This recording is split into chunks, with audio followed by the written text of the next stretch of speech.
The must-watch team is going to be the two-time double winner, or whatever you want to call it, the defending champion, Orlando Pride, Shield and NWSL Championship. They started the year on a 23-match undefeated streak, 24 when you go back to the previous year. Most wins in a single season in NWSL history, most shutouts. They set a record transfer with the acquisition of Barbara Banda, and they won the final 1-0 over Washington and Kansas City. And then Marta got to curse at Lori on national television. So it was a perfect finish to the year for all of us. One big move, really, in the offseason. Oani has been brought in, 24-year-old Spanish right back who has 27 caps for the national team. Not a bad ad for a club that hasn't really lost much after coming back from a double win. They sold Adriana to a Saudi Arabian club for $500,000, and then Carrie Lawrence and Celia Jimenez Delgado have retired. Jordan, take us on the field for Seb Hines' side. Yeah, this is, Orlando, best team we've seen in NWSL in the 2024 season. Like they take the cake for the history of this league. They play out of a 4-4-2. Marta really has a free role to float, especially on the right side. She likes to overload there and then can isolate on the left with a 1v1 in that space in the channel. Defensively, this team is so cohesive, difficult to break down. I think one of the things that sets Orlando apart is they have a number of players who are just footballers over positional players.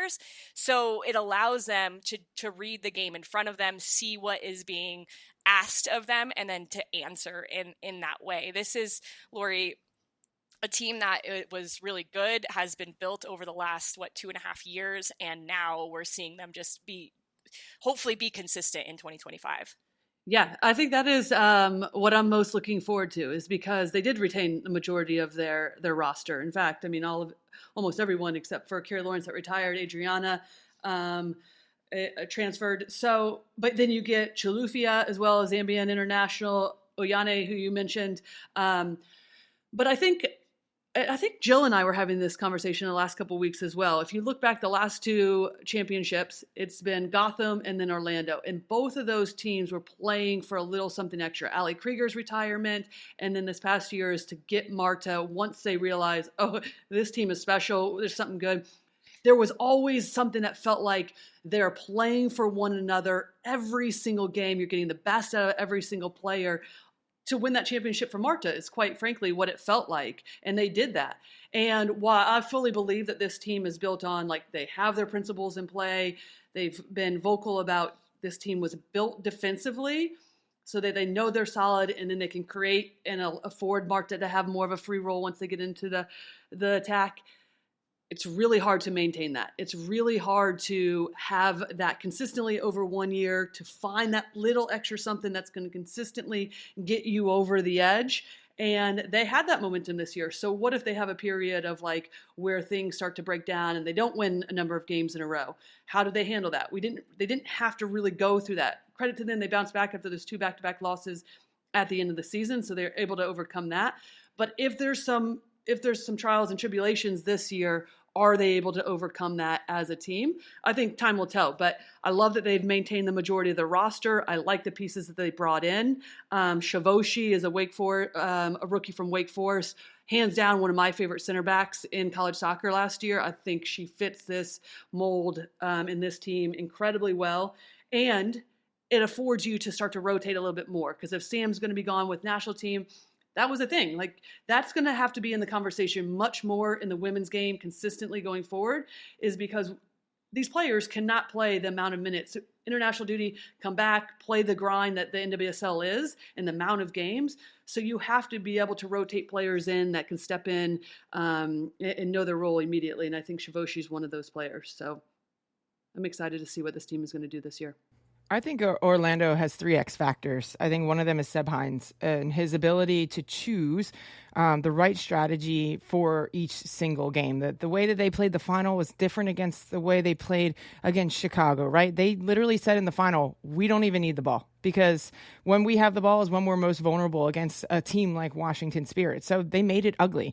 And I think that goes into the second way that this team is just so good, is they find ways to win, no matter who's against, whether they're getting an early goal and just being a bit more conservative on the defensive side of the ball, or whether they're having to go and chase a goal against a team that can be in a low block. I mean, they're one of the best teams at breaking down no matter what the opponent is throwing at them. And their last thing is the depth, which is something I think goes hand in hand with Seb Hines. He created that depth by the players that he chose and the way he developed them. Allie Watt is playing the best football of her life. I mean, she had some glimpses of it in college. She was special in college. But the way that she's been able to contribute to this Orlando Pride team, they were like, all right, Adriana, fine, go to Saudi Arabia. We've got Ali Watt. She's playing at the top of her game right now. Summer Yates. And I think that gives them the versatility for Seb Hines and the freedom to say, all right, what are we playing against? And how can I play these players in different positions, rotate the starting lineup because I'm going to play horses for courses type situation, and allows Orlando to be so much more unpredictable and harder to prepare for on a weekly basis. I think that could, sorry, Jordan, I was just going to say, I think that could all be wrapped up in like just the culture that he's created. And that was something that we heard, we called so many games of Orlando's last year. Like, Lori not only did I live in Kansas City, I also lived in Orlando. But you heard him say they wanted to shift the culture, find ways to win regardless of what if it looks pretty. And so that speaks to everything that Jill just said is they changed the culture. They could grind things out if necessary. They could play against the ball. They could play with the ball. They had rotations in the attack that we never saw. But most importantly, everybody believed in what they were doing, and they found ways to get it done when it was most important. Mm-hmm. I was just going to say that the depth too. Now in the offseason, you add players in a center back. Now you can move Kylie Strom back to an outside back position if you need to. And this is where the decision making of Seb Hines is elite. He can pick and choose these players who are really truly footballers. Like that's what I feel like. Corey Dyke is not an outside back, but she played outside back for this team in the final, right? But she can play midfield. She played as a winger. I think you get that same thing along your back line with Carrie Bello too, can play in the midfield. This team is really deep.